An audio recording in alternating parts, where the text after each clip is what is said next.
And so, Sharper set about remaking the town in his own image. The fertilizer factory soon reopened for business. Sales rose steadily as more and more farmers across the countryside began to swear by its Beacon Pines became famous, a secretive town that, for the right price, shared its gifts with all. Gifts that became more and more necessary in a world where winters grew longer and longer. The end. This is wrong, but things are becoming clearer now. You can feel it, right? We can't let Sharper win. He might just be the key to this whole thing. Let's see.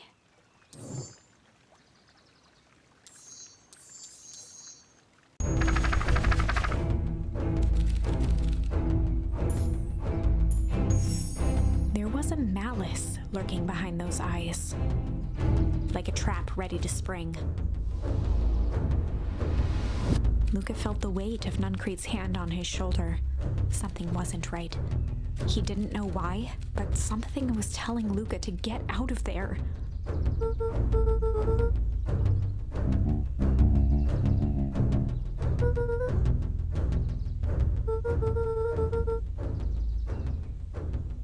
Luca twisted free of Nuncrete's grasp.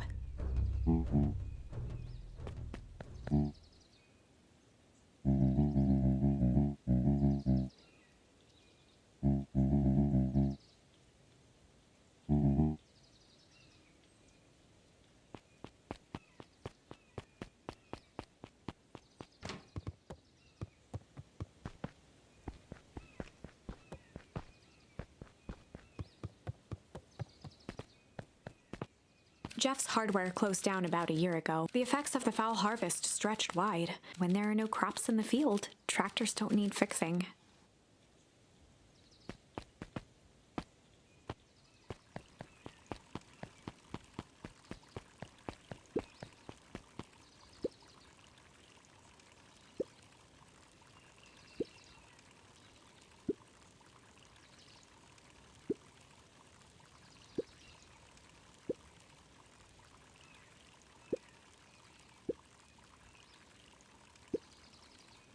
The two scurried off, eagerly formulating a plan.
Luca wrapped some fish half.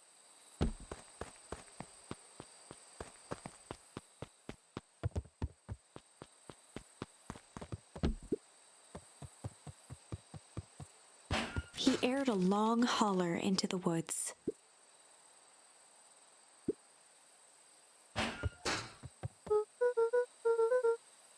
Luca felt his eyes getting heavy and plopped into the beanbag. He conceded to its lumpy embrace.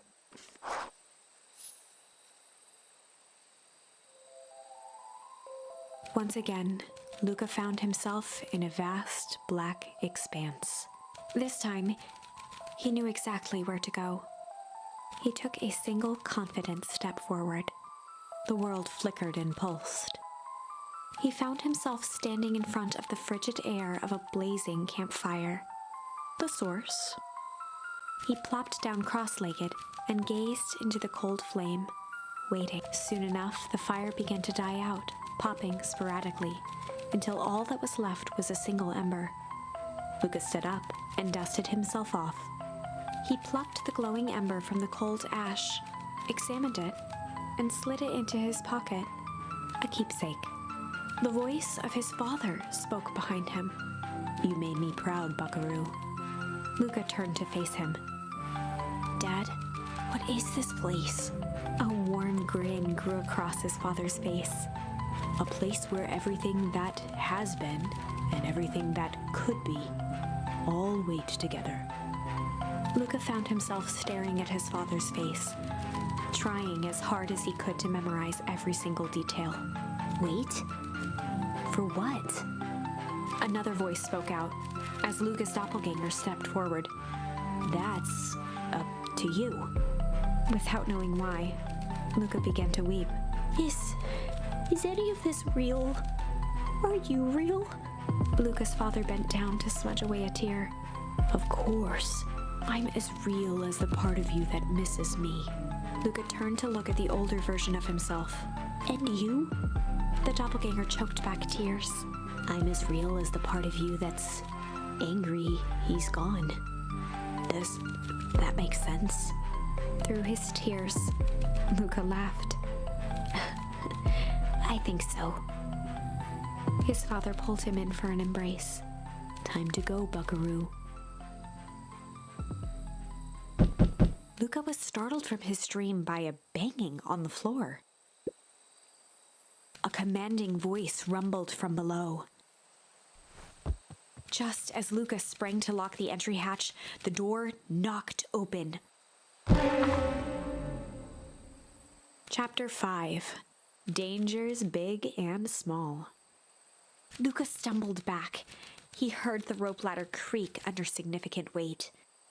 Keeping his eyes fixed on the hatch, he inched backward to the balcony. As his hand grasped the door handle, Luca froze. A large figure clumsily wriggled up through the hole.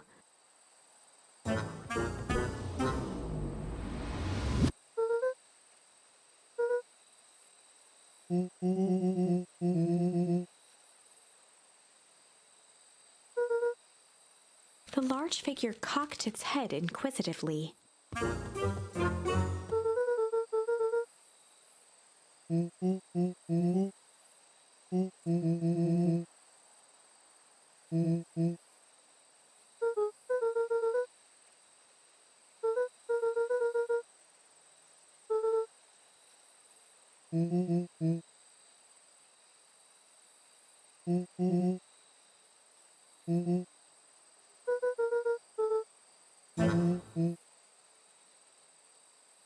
Luca's jaw dropped. He peered more closely at the man standing in front of him. Something about him was undeniably Rollo. Only bigger, older, changed.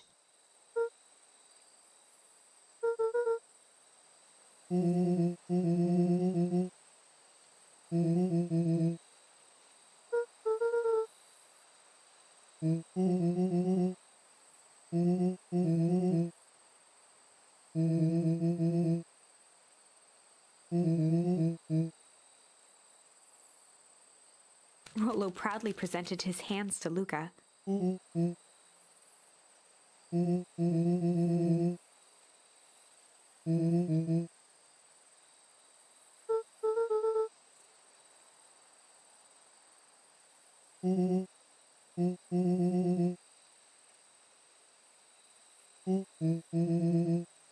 Luca moved to the side and pointed Rollo to his reflection in the balcony window. His hands shot up to his face.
Rollo shadowboxed a few jabs.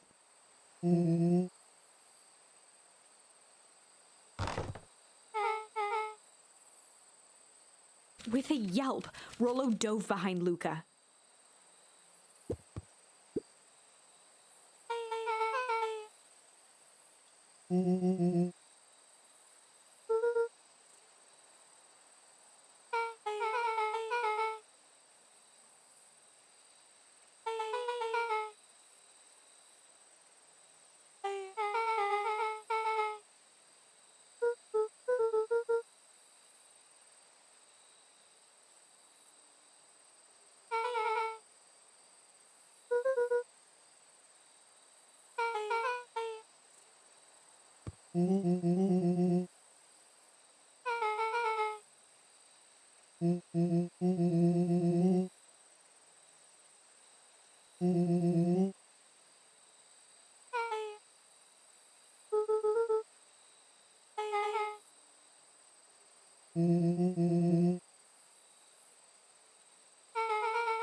She shot a nervous glance at Rollo.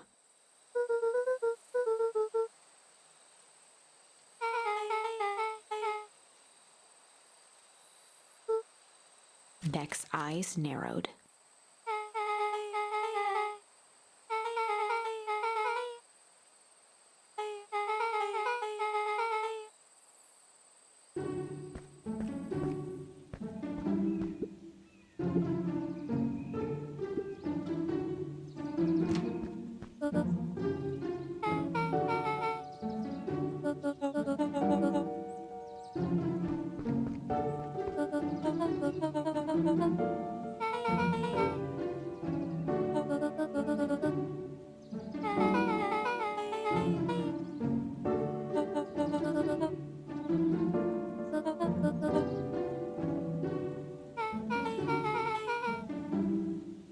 Ilona tried to put on a smile.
She sighed, and after a moment, looked down at Beck sympathetically.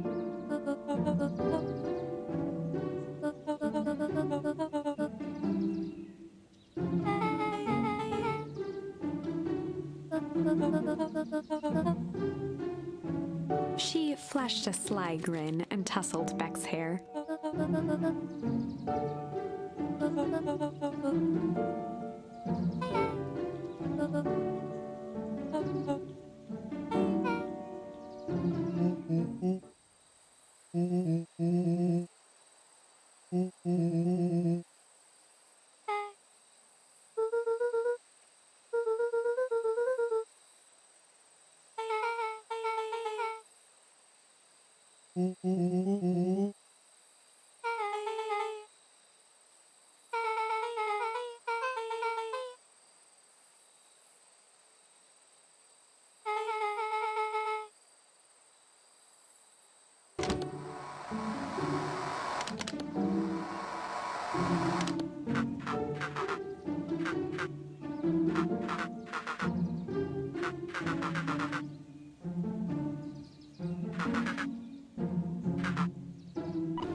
Luca gave Rollo a quick elbow to the ribs.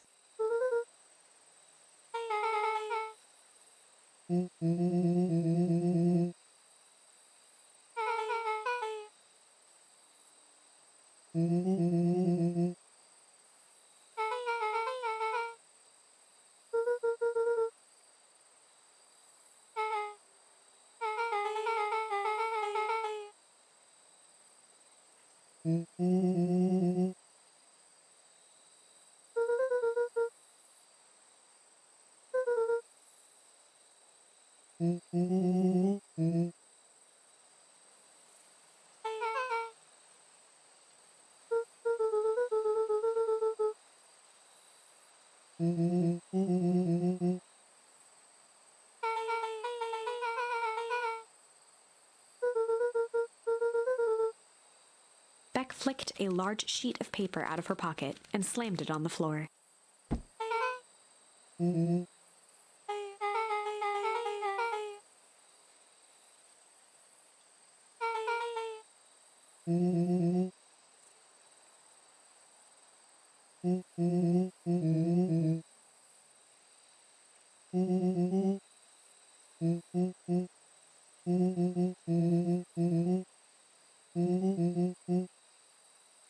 Rollo started to wiggle with excitement.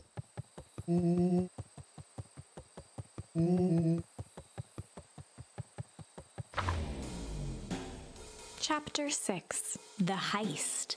They spent the night's end huddled around that small map, formulating a plan to infiltrate the headquarters of Perennial Harvest. It would be no small feat. A modern facility equipped with all manner of technology, not to mention the swarm of clipboards that would most certainly be scattered throughout. By the time the sun began to peek through the car window used as a makeshift balcony door, all were in agreement. This could just work. The final day before the festival would be used to prepare. They'd need to pool every resource at their disposal, pull every favor with a thread. Even enlist some unsavory characters around town with important tasks only they were suited for. Luckily, there was enough ill will and mistrust toward Perennial Harvest that alliances could be found at a bargain. Luca, Beck, and Rollo rubbed their eyes as they exited the treehouse. They hadn't slept at all that night. There was no time. The festival was to begin in one day, and they each had their assignments.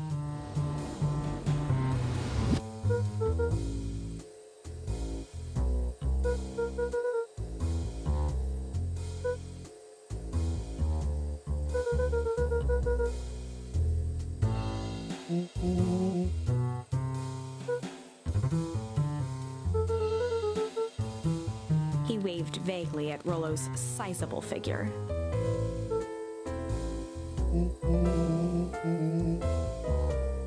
Beck snorted an involuntary giggle.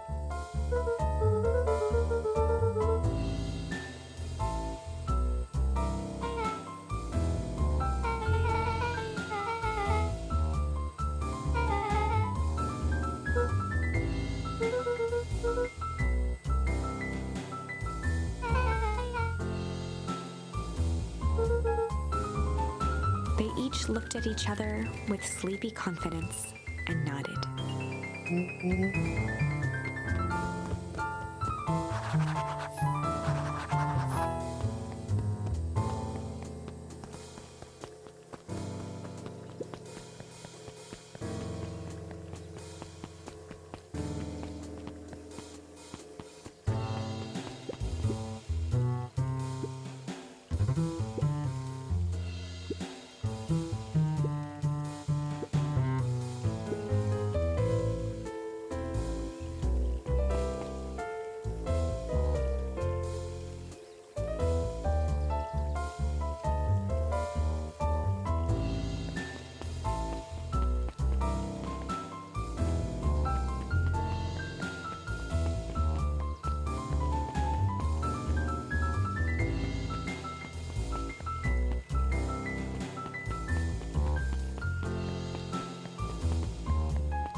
Jeff wheezed out a long snicker.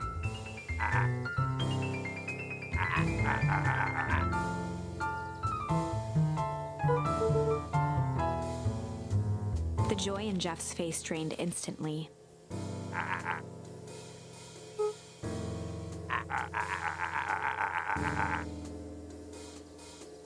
Looking into the sullen eyes of his would-be accomplice, Luca blurted out the first word that came to mind.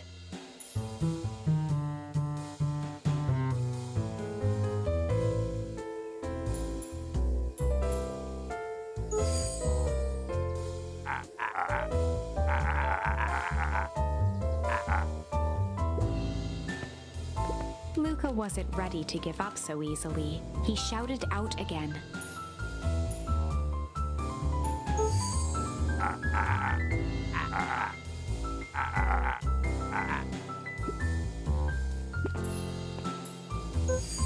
Jeff's brow perked up. Sensing some traction, Luca carried on with vigor. Jeff's scowl faded with a sigh. One good stomp of the foot was all Jeff needed to drive his point home.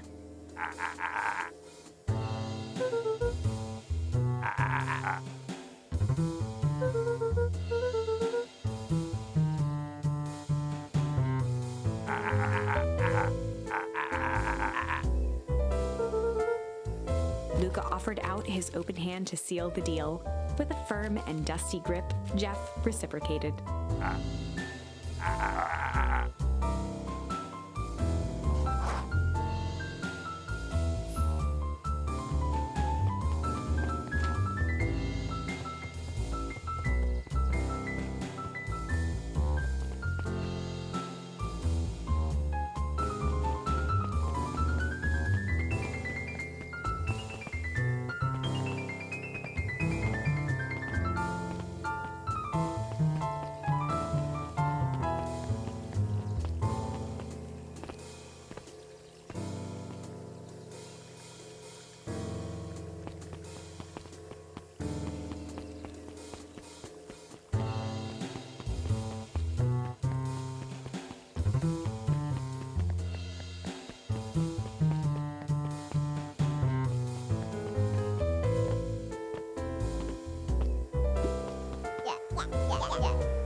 Iggy raised an eyebrow suspiciously.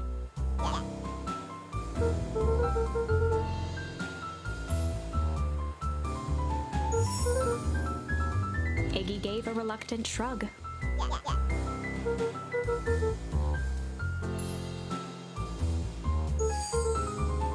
Iggy considered the point.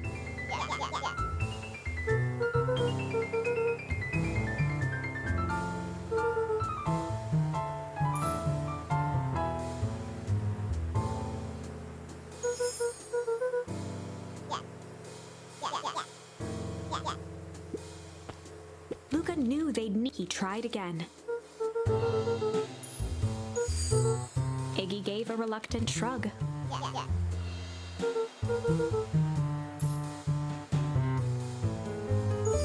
Iggy considered the point.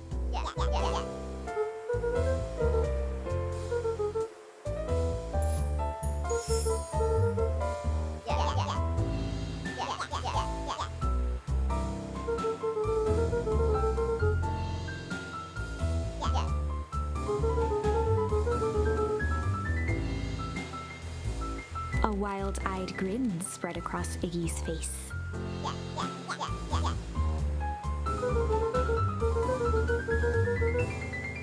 Iggy glanced over to Tish, who nodded in agreement.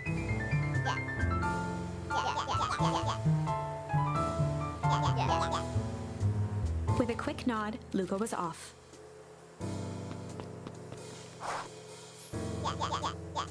Iggy gazed up at Tish with a smile. A single tear ran down Tish's cheek.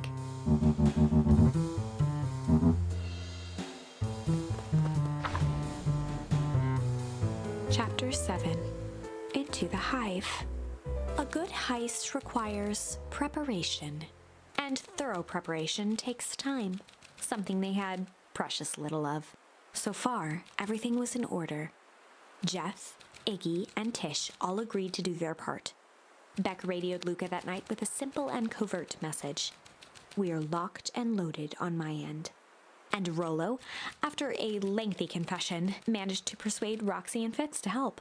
He stowed away in mission control for the night to avoid attracting attention.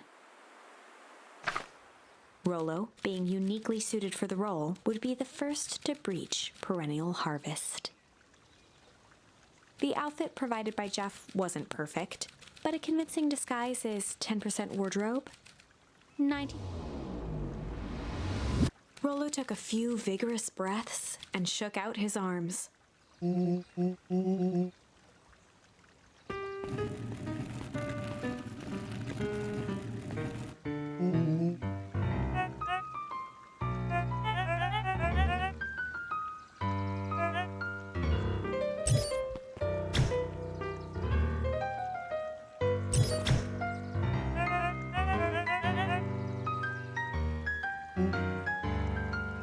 He had to think quick.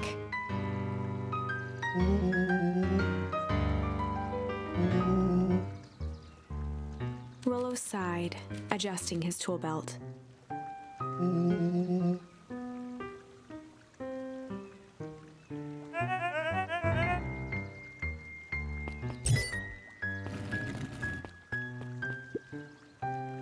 With a stroke of his mustache, Rollo proceeded into the Perennial Harvest headquarters.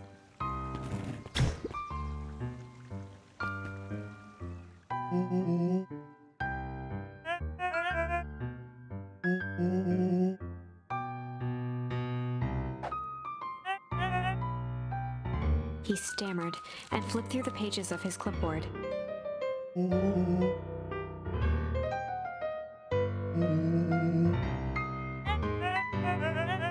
Rollo interrupted with urgency in his voice.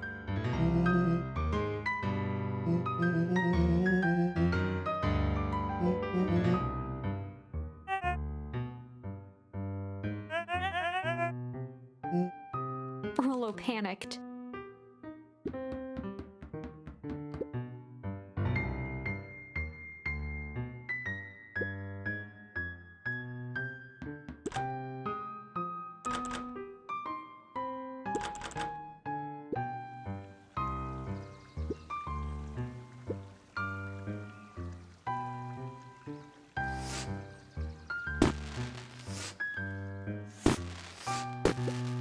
The distraction was enough for Rollo to regain his confidence. The clipboard fumbled around in a frenzy.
Solomon stopped in his tracks.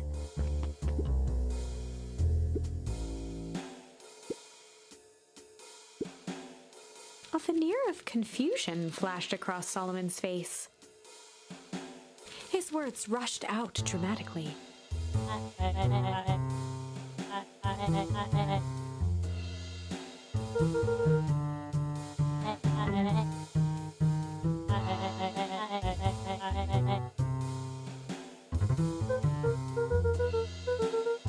Solomon's facade briefly faltered.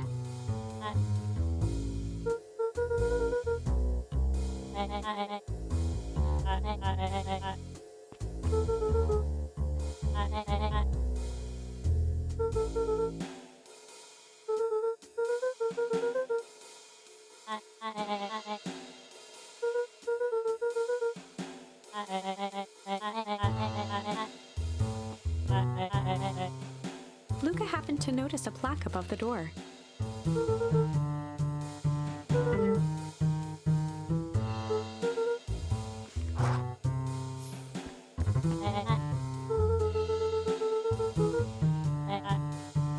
tried the handle. Solomon leaned forward to examine the mechanism.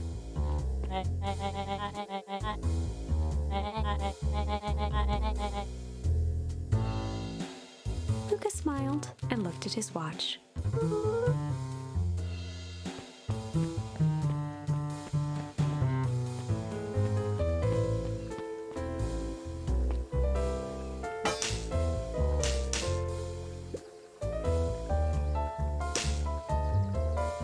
She mimed a quick hat tip and ambled off with a whistle.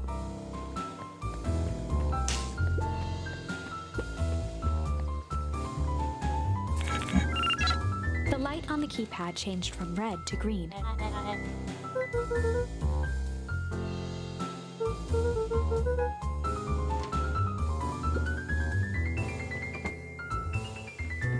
Luca switched on his walkie-talkie.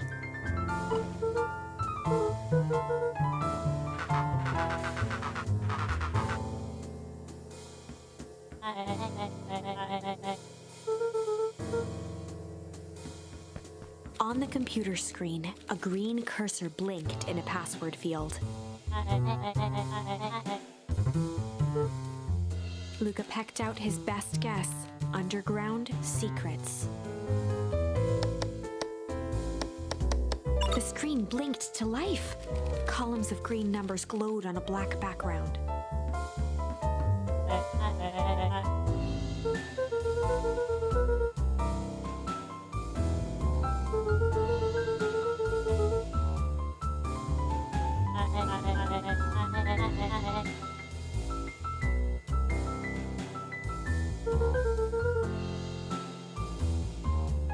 Solomon's jaw clenched into a hat. Luca quickly scanned the columns for number 24601.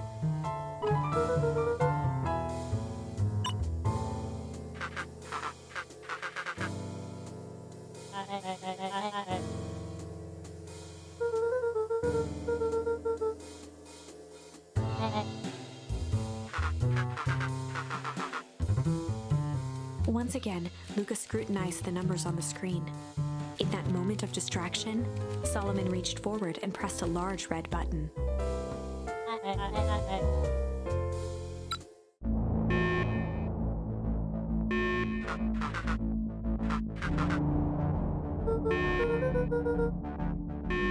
He quickly skimmed the screen with his finger.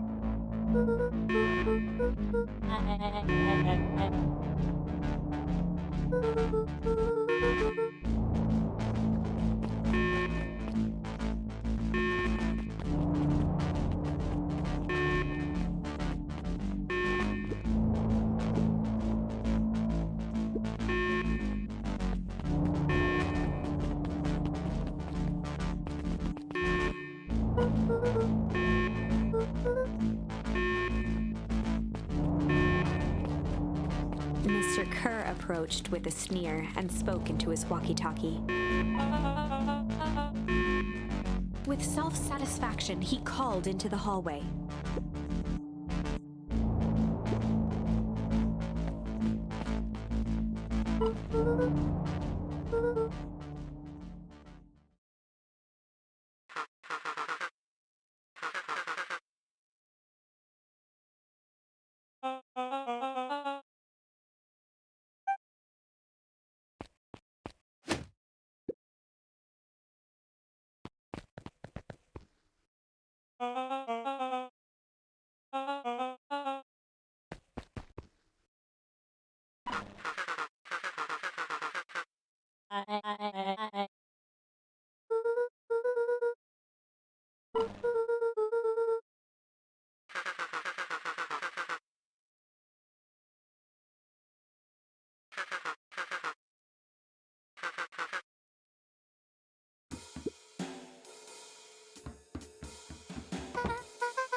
Nellie leaned over to examine his teeth.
Nellie sighed.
Solomon muttered inaudibly.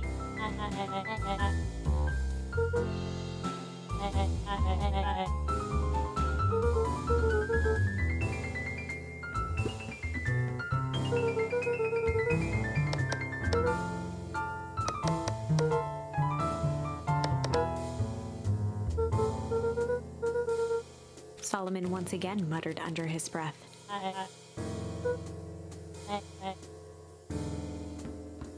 Luca tugged on each of the cabinets.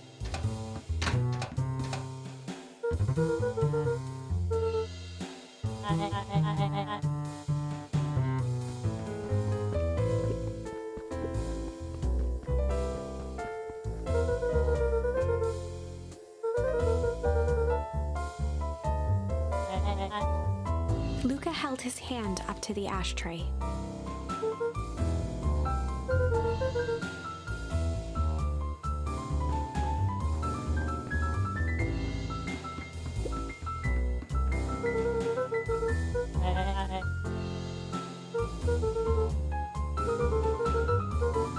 With a subtle, quivering lip, a smile crawled across Solomon's face.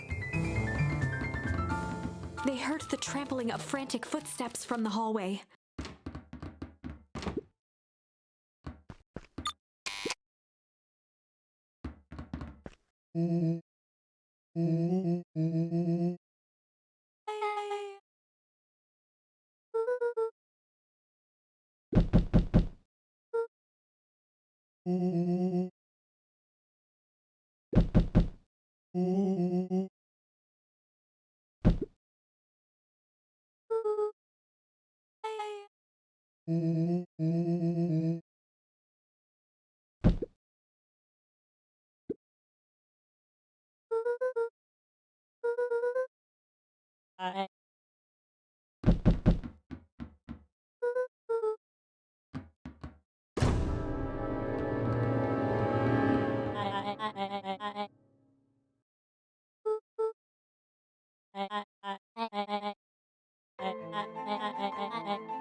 Her eyes searched the floor in thought.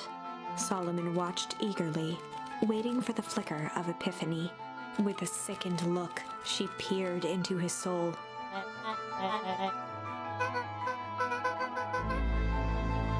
Solomon clapped with genuine delight.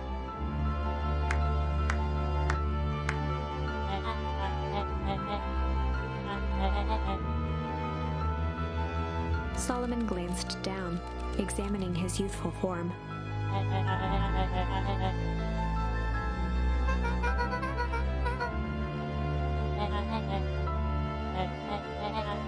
Kerr presented it with a theatrical twirl of the hand. Before he could finish, Rollo snatched the vial from Kerr's palm.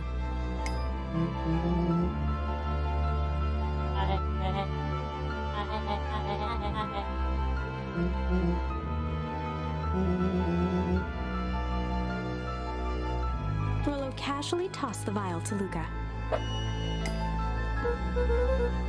Luca jiggled the vial mockingly.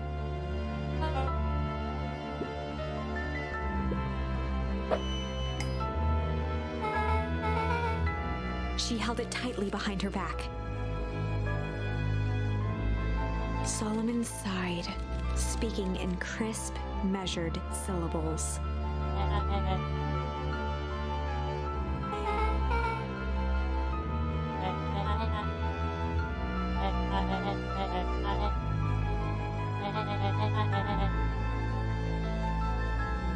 He pursed his lips with feigned sincerity.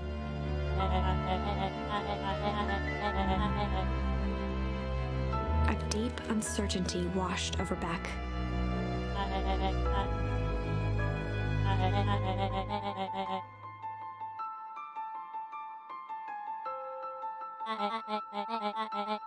She looked to Nellie shakily.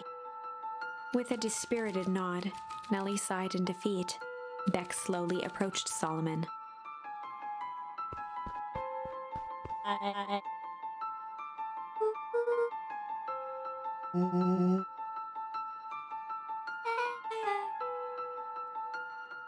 With apprehension, Beck conceded. Solomon pocketed the vial and brushed off his shoulder with a sharp flick.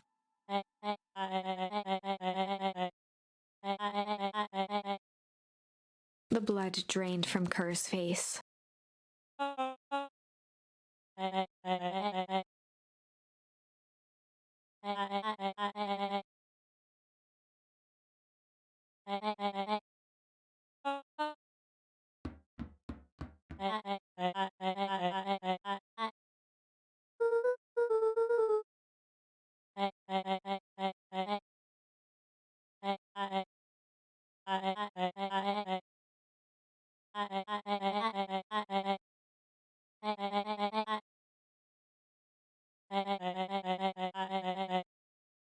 Solomon shook his head with gratification.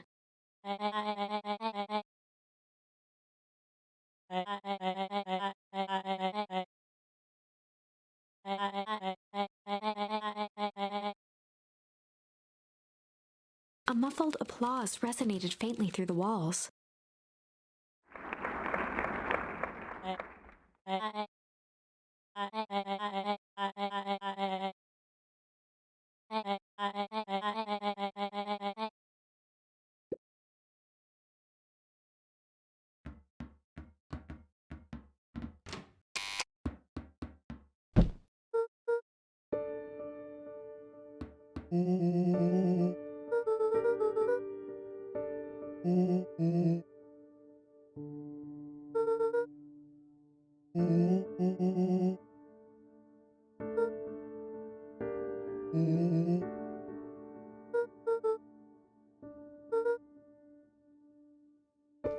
Nellie was staring at the floor, deep in thought.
color dropped from Luca's face.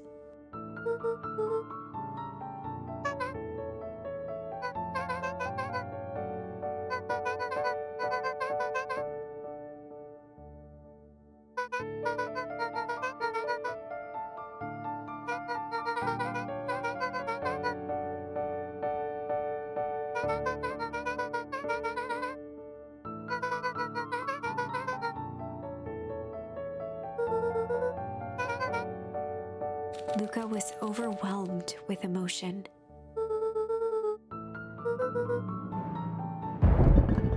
A sudden explosion sounded from the hull. Chapter 8, Comeuppance. Ears still ringing, Gran picked herself up off the ground. Through the dust and smoke, she looked over to see Mrs. Fratelli helping Hiram Tolliver to his feet. She'd had to beg, borrow, and steal to acquire those explosives. How many nights had she spent visualizing how she'd use them to make things right? And now, her one shot at destroying the source, that damned hole that swallowed so much of her life, was gone.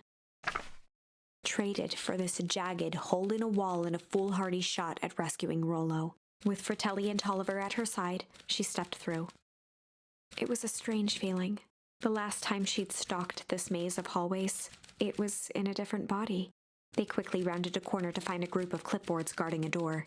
Something worth guarding is probably something worth seeing. She leapt forward, brandishing her cane. If her last chance at vengeance for things lost was truly gone, she would just have to fight to keep what she still had.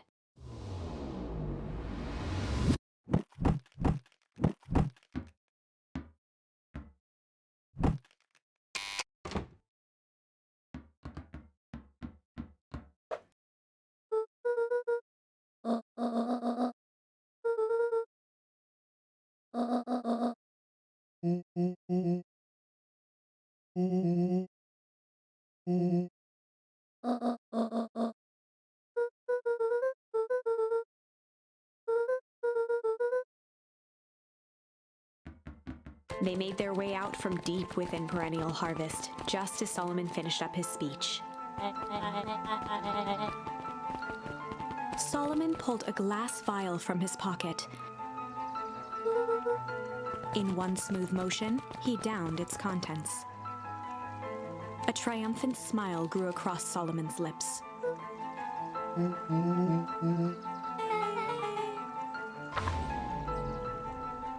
With a mischievous look, Beck elbowed Luca. "Remember when I had the vial behind my back?"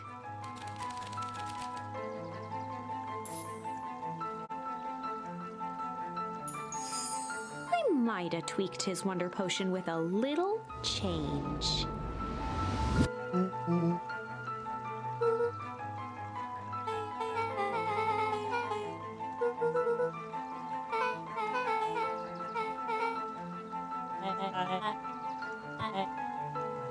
His body and face began to contort and expand as he disappeared into a belching green mist.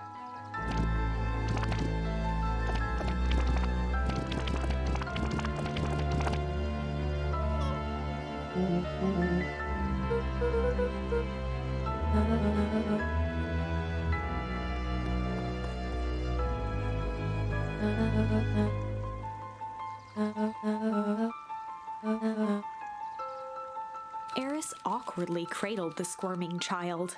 She looked to her brother, her voice shaking with uncertainty.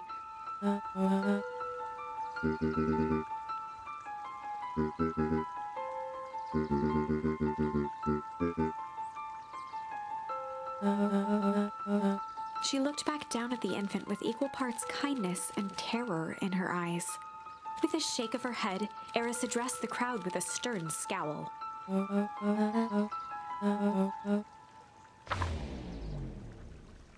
Epilogue. Beacon Pines' coldest summer on record came and went without much fanfare. Folks shared what they had and none were left wanting. The new school year was ushered in by the falling leaves of autumn. After everything Luca, Rollo, and Beck had been through, middle school was bearable. The chill of winter didn't seem to bother people much. They kindled a hope for a better future in their hearts. When spring arrived, farmers planted their crops with a sense of joy and optimism.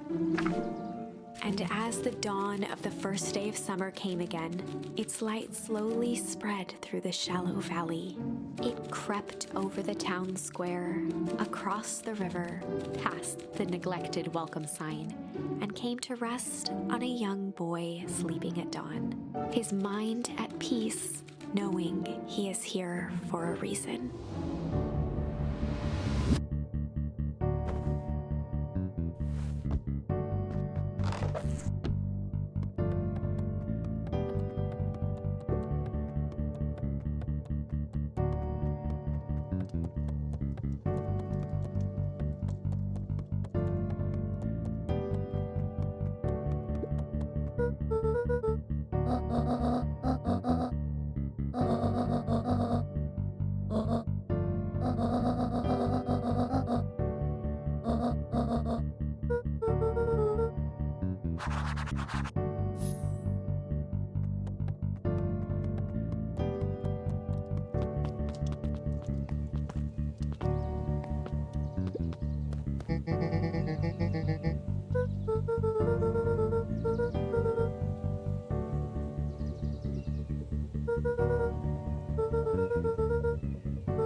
When perennial harvest collapsed, most of the clipboards skipped town.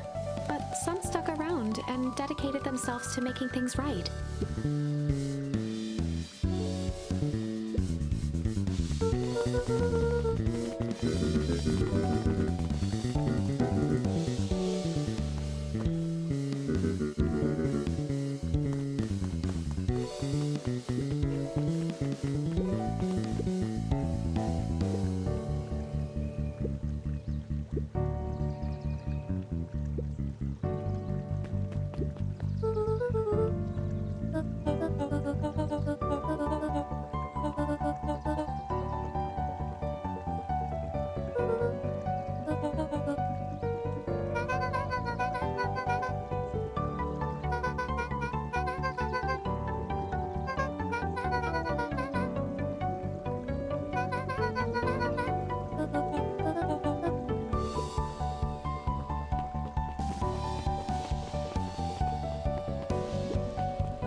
Eris did her best to ignore the tears welling in her eyes.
Fratelli glowed with a carefree smile.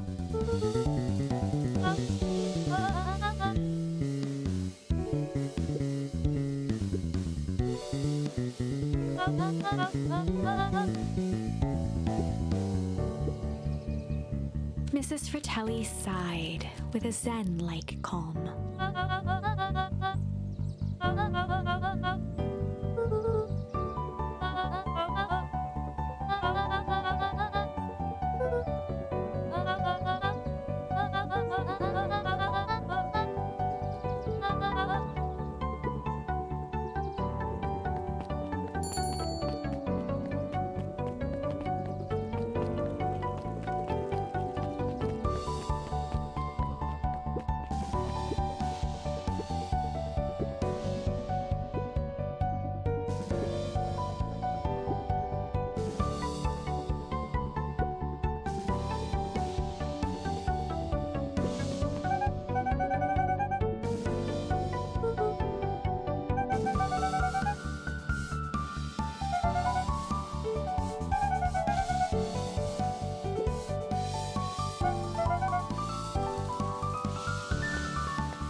He playfully waggled an apple.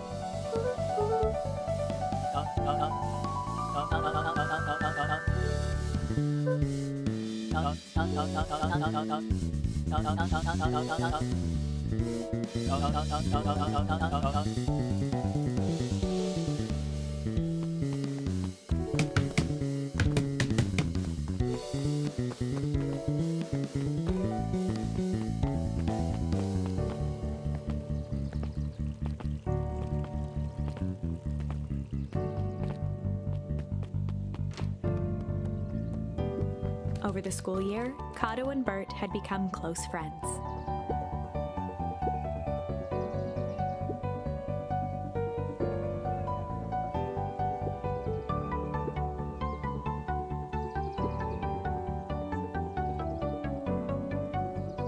It typically went on like this for quite some time.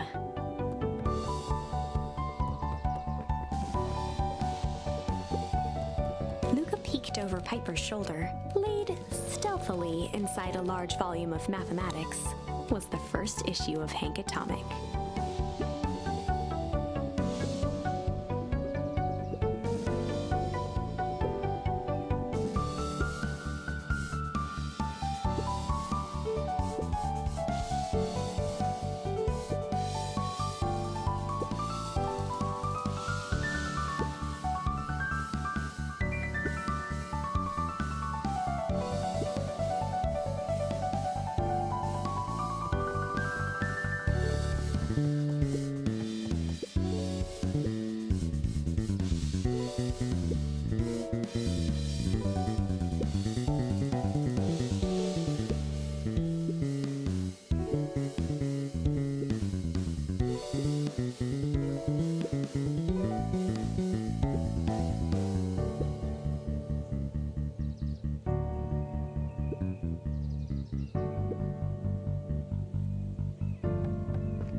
Mr. Nuncreed shook his head.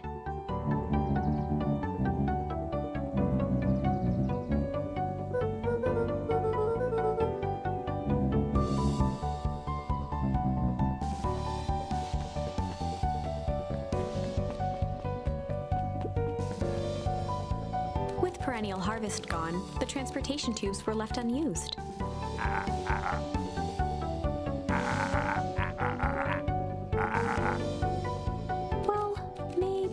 Completely unused.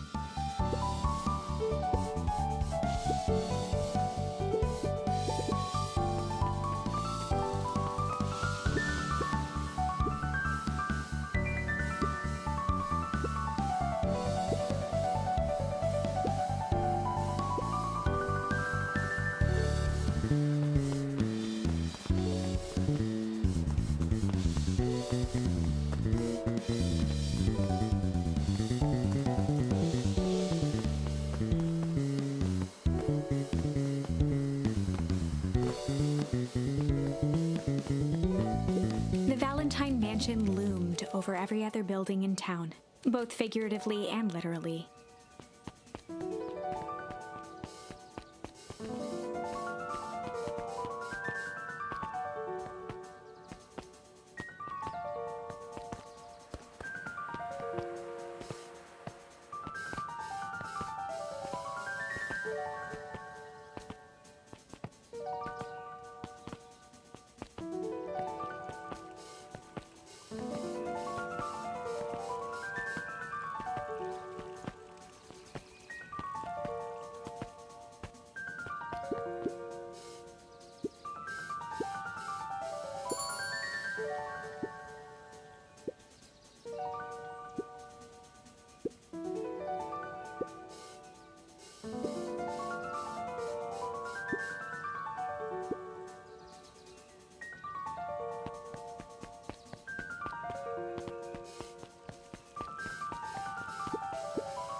Closing her eyes, Miss Hatch took a deep, relaxing breath.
Luca gently, good for skimming the surface.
The end I've been waiting for. Honestly, I'd begun to lose hope of ever finding it. But then you came along. I don't know exactly how to thank you. It's hard to explain how much this means to me. It's funny, now that our time together is finally ending, I'm at a loss for words. Let's just watch the end together.